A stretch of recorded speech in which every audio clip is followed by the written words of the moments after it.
Some days you wake up and everything seems normal. Some days you wake up and you feel like if you try to get out of bed, you'll fall on the floor and be stuck there to waste away for the rest of eternity, so you go back to sleep. But some days, you get up anyway.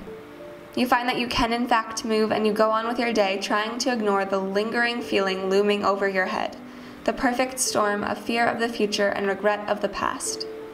You force yourself to go to school where crowds of people can judge you and make you regret doing your hair and makeup a certain way or putting on these pants or that dress. You pick up your friend who gives you a smile and makes you think that maybe, just maybe, you can get through the day without wanting to curl up into a ball and hide from the world. And then you're at school. Maybe if you go in now, you can stop and say hi to people in the morning. But if you stay in your car, you might be able to avoid the masses of people who will see you and talk about you later in the day. Maybe it's egotistical, having anxiety. Maybe you think your self-worth is too high. Maybe everyone you have confided in thinks it's weird and that you should just get a grip and understand that you're not that important to the world. People try to convince you it's all in your head because they don't understand. You know it's all in your head, and that's the problem. That living in the moment isn't enjoyable because you can't bring yourself to be present with a voice in your head constantly screaming at you to tell you everything you have done wrong. You know it's bad when there are days even seeing the people who make you the happiest can't do that for you. You know it's bad when someone you would find so funny makes you annoyed. You know it's bad when one of the reasons you wake up in the morning makes you want to go back to sleep. Then you go to your happy place, a room that makes you feel good because you enjoy the work you do there, where all the teachers that come through are people you can confide in, when your classmates make you smile every time you see them without fail. And then today, they don't. Today you walk into class feeling bad, and the problem is you leave feeling bad. The work you did today wasn't fulfilling. You get frustrated with yourself for not getting every little thing ever perfect, even though you know that's impossible. That's when you know you're far gone. When your favorite thing becomes a chore. Then you go to a class that feeds into your anxiety on a good day. A class where you feel judgment the entire time. Where you go through and participate and it makes you feel like you can't stand. Your friends are there, sure, but who's to say you can trust them? And it feels like your fault that the class makes you uncomfortable because all you have to do is get over yourself and be present, but being present has become the hardest thing to do. Then you go to lunch.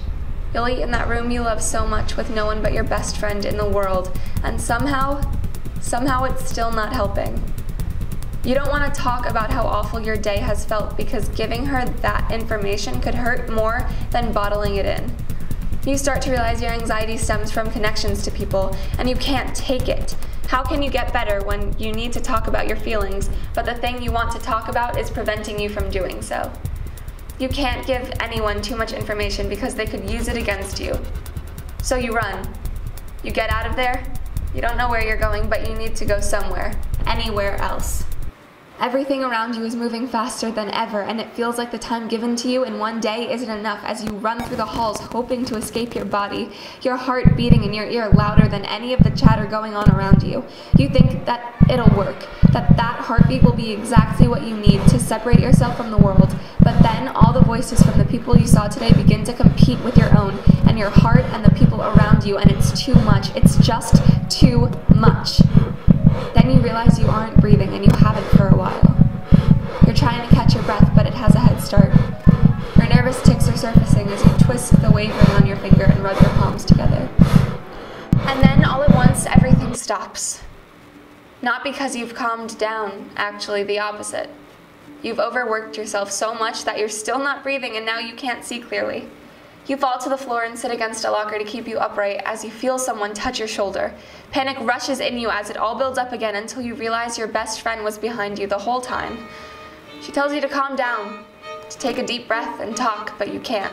You can't even bring yourself to open your mouth. That's when you realize what a strong hold this dark force eating your brain has over you. You can't even talk to the person in the world you trust the most. There's silence. For the rest of the day, you're numb, just going through the motions. You aren't present, you don't even feel alive. You're just existing, not impacting any one person's life.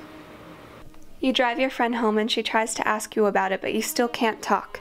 You just keep your eyes forward, trying to get home safely, and once you do, it's all over. You cry for hours because you realize just about how awful your day has been. You wish you could fade away into nothing. And the worst part is, the next day, you get to do it all over again.